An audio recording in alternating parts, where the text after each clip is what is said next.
Hello everyone, good morning. কেমন আছো সবাই? আশা করছি সবাই ভীষণ ভালো আছো, সুস্থ আছো। আর আমরাও কিন্তু বেশ ভালো আছি। আমি প্রীতি, আরও একটি নতুন ব্লগে তোমাদের সকলকে স্বাগত জানাচ্ছি। আর এখন বাজে সকালে 8টা। তো এখন থেকে আমি আমার ব্লগটা শুরু করছি। আশা করছি তোমাদের একটু হলেও ভালো লাগবে। তো সম্পূর্ণ ভিডিওটি দেখার অনুরোধ রইল। তো প্রত্যেক দিনের মতোই সকাল সকাল ঘুম থেকে উঠে ঠাকুর প্রণাম করে ফ্রেশ ট্রেশ হয়ে সকালের টিফিনটাও কিন্তু আজকে খেয়ে নিয়েছি। আর তারপর সেই ডেইলি রুটিন ঘর গোছানোর কাজে লেগে পড়লাম। আর তখনই না লাইনের জল এলো। তো ভাবলাম ফিল্টারে জল দেওয়া হয় না কিছুদিন ধরে, তো ভাবলাম ফিল্টারে একটু জল দিয়ে দিই। তো সেই দেখো ফিল্টারটায় জল দিয়ে দিলাম। আর এবার এই যে ঢেকে রেখে দিচ্ছি। আর এক বালতি জল আবার ভর্তি করে নিয়ে ঘরে রেখে দিলাম। আর এই যে এবার চলে এলাম বেডরুমটা গুছিয়ে এই ঘরের সব কাজ শেষ করে তারপর যাব আজকে রান্না করতে। তো বেড কভারটা একটু উঠিয়ে ঝেড়ে আবার সুন্দর করে পেতে দেব টান টান করে। তা এভাবে পেতে দিলে কি হয়, মানে প্রত্যেক দিন তো আর চেঞ্জ করা যায় না, কিন্তু 2-3 দিন পর পর যদি এভাবে ঝেড়ে আবার বেড কভারটা পেতে দেওয়া যায় তাহলে দেখবে যেমন মনে হয় ধোয়া বেড কভারটাই পেতে দিচ্ছি। মানে নোংরা তো হয়ই, কিন্তু ধুলাবালি পড়লে সেটা কিন্তু খুব সহজেই ঝেড়ে আবার সুন্দর করে পেতে দেওয়া যায়। তো দেখতেই পেলে বন্ধুরা, আমি বেড কভারটা সুন্দর করে একদম টান টান করে পেতে দিয়েছি। কারণ কি বলো তো, এইভাবে যদি বেড কভারটা টান টান করে না পেতে দিই না, আমার মনে হয় আমি বিছানাটা আজকে গুছাইই নি। তো প্রত্যেক দিন এইভাবে বেড কভারটা সুন্দর করে টান টান করে তারপর পেতে দিই। শুধু বিছানার বেড কভার যে এমন নয়, সোফার যে বেড কভারগুলি আছে সেগুলো কিন্তু খুব সুন্দর করে টান টান করে গুছিয়ে পেতে দিয়েলাম। আসলে কি জানো বন্ধুরা, আমি না মানে সব কাজ একদম প্রপারভাবে করতে ভালোবাসি। এই না যে কোনো মতে করে নিলাম, সেটা কিন্তু আমি একদমই পছন্দ করি না। মানে আমি যেটা করব একদম প্রপারভাবে করব, সুন্দরভাবে করব, যাতে দ্বিতীয়বার আমার আর সেই কাজে হাত দিতে না হয়। তো দেখো বিছানাটা গুছিয়ে এখন আলনাটাও গুছিয়ে নিচ্ছি। আর তারপর এই যে ডাস্টিংয়ের কাজে লেগে গেলাম। আর জানো বন্ধুরা, প্রত্যেক দিন যদি আমরা আধা ঘন্টার সময় মাত্র বের করে যদি ঘর গোছানো এবং ক্লিনিংয়ের জন্য করে থাকি, তাহলে দেখবে আমাদের ঘরটা সবসময় সুন্দর ও পরিপাটি থাকে। আর আমি কিন্তু প্রত্যেক দিন নিয়ম করে এই কাজগুলি করে থাকি। আর এই কাজগুলি যেন একদম আমার নেশার মতন হয়ে গেছে। এই কাজগুলি না করলে না আমার ভালো লাগে না। আর এই কাজগুলি কিন্তু যদি আমরা একটু ভালোবাসার সঙ্গে করি তাহলে দেখবে সংসারের প্রতি আমাদের মায়াটাই অনেকটা বেড়ে যায়। আর আমি প্রত্যেক দিন এই ভালোবাসার সঙ্গে আমার এই সংসারটা সুন্দর করে গুছিয়ে পরিপাটি করে রাখি বলেই তো আমার এই সংসারটা গোছানো পরিপাটি লাগে। কিন্তু তার পিছনে যে আমাকে প্রত্যেক দিন এই ভালোবাসার সঙ্গে কাজগুলি করতে হয়, আর সেই ভালোবাসা দিয়েই তৈরি হয় একটি সংসার। আর এই সংসারটাকে সুন্দর করে গুছিয়ে রাখাই হলো একজন প্রকৃত গৃহিণীর কাজ। আসলে কি জানো, সব কিছুর সঙ্গে সব কিছু একজন সম্পর্কে জড়িয়ে আছে। মানে তুমি যতটুকু সংসারকে ভালোবাসবে, সংসারও তোমাকে ততটুকুই মায়ায় আটকে রাখবে। তো দেখো তোমাদের সাথে কথা বলতে বলতে আমার মোটামুটি ক্লিনিংয়ের কাজ কিন্তু কমপ্লিট হয়ে গেছে। তারপর কিন্তু ঘরদোর ঝাড়ু দিয়ে ঘরটা মুছে নেব। তো বন্ধুরা, তোমরা যদি এই পর্যন্ত আমার ভিডিওটি দেখে থাকো আর তোমাদের যদি একটু হলেও ভালো লাগে, তাহলে প্লিজ একটা লাইক করে দিও আর কমেন্ট করে জানিও কেমন লেগেছে। তোমাদের একটা লাইক ও কমেন্ট আমাকে অনেক মোটিভেট করে পরের ভিডিওর জন্য। আর যদি ভালো লাগে তাহলে প্লিজ চ্যানেলটি সাবস্ক্রাইব করে এই বন্ধুটির পাশে থেকো।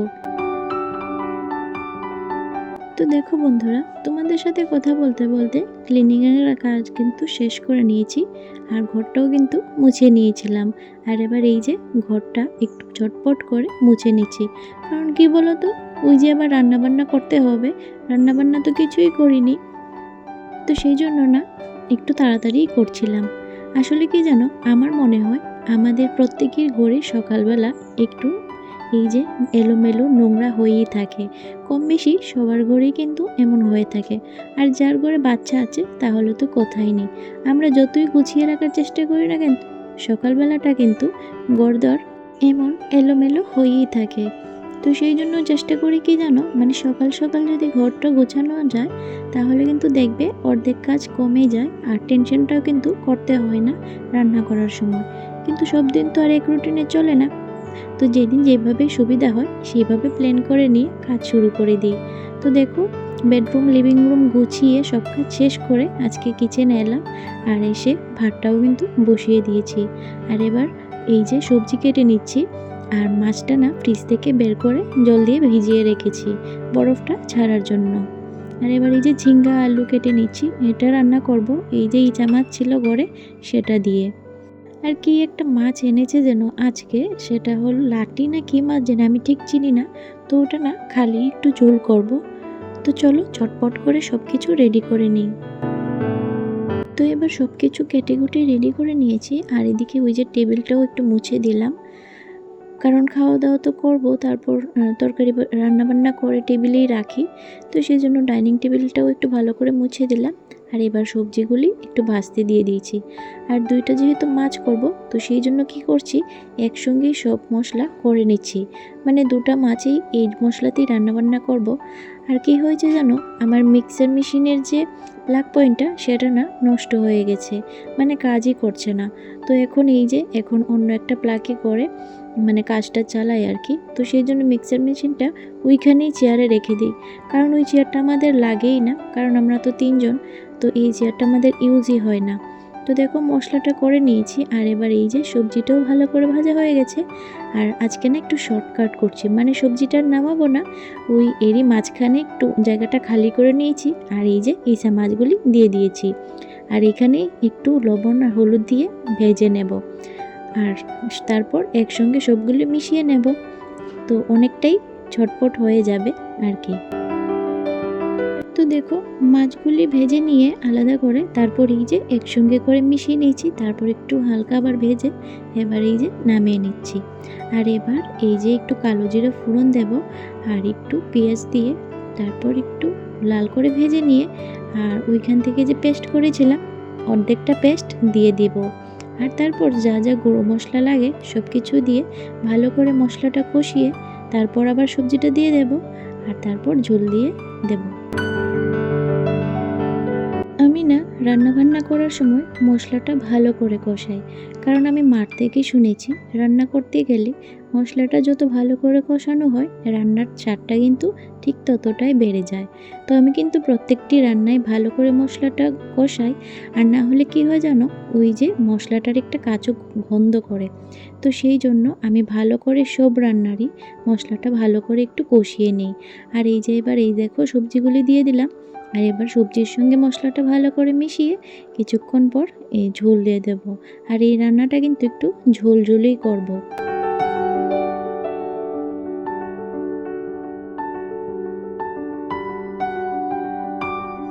তো এই যে ঝোল দিয়ে দিলাম, আর ঝোলটা ফুটতে ছিল। আর এবার এদিকে দেখো ভাতটা হয়ে গেছে, সেটাও নামিয়ে টেবিলে রেখে দিলাম। আর আমি না সব কিছু রান্নাবান্না করে টেবিলের এক কোণে রেখে দিই, কারণ আমরা মানুষজন তো কম, পুরো টেবিলটা না আমাদের লাগেই না। তো সেই জন্য এক সাইডেই করেই রেখে দিই। আর এই যে মাছটাও ঝোলটা ফুটে গেছে, এবার ধনেপাতা দিয়ে নামিয়ে নিয়েছি। আর এবার এই যে বলেছিলাম আরেকটা মাছ কী জাত জানি, তো যাই হোক এই যে এটা মাছটাও ভেজে নিচ্ছি, ভেজে নামিয়ে নিচ্ছি। আর আবার সেম প্রসেসেই আবার এই মাছটাও রান্না করে দেব। একটু কালো জিরা পেঁয়াজ তারপর এই যে মশলাগুলো সব কিছু দিয়ে ভালো করে কষিয়ে ঝোল দিয়ে তারপর মাছটা দিয়ে নামিয়ে নেব।